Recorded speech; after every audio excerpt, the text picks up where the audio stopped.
Hello, জানো, যে জিনিসটা প্রথমবার দেখবো তার খুশিটা না এমনিতেই অনেকটা বেশি হয়। বলতে পারো যে হ্যাঁ, নিজের চোখে এটা প্রথমবারই দেখছি। তবে দাঁড়াও, কী দেখতে যাচ্ছি সেটাই তো বলা হয়নি। জানো, এই ট্রেন লাইনের ফটক যখন পড়ে যায় না, তখন আমার দিদির নাকি তো এটা দেখতে অনেক বেশি ভালো লাগে। আশা করি সবারই এরকম ভালো না লাগলো। আমারও কিন্তু সত্যি এই রকম ট্রেন যাচ্ছে আর আমরা দাঁড়িয়ে আছি, এটা দেখতে আমারও ভীষণ ভালো লাগে। এবার বলি যে আমরা কোথায় এসেছি। আমরা এসেছিলাম মাসি বাড়িতে। তবে মাসির বাড়ির এদিকেই ছিল ড্রাগন ফলের বাগান।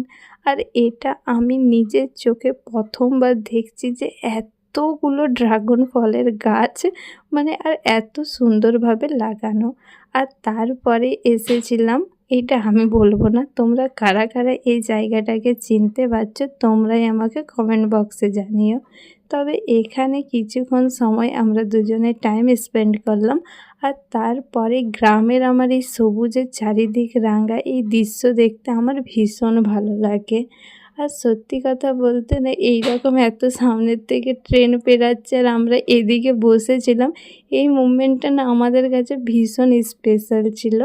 তবে চলো, আজকের মতো এতটাই, কালকে আবারও দেখা হচ্ছে। টাটা।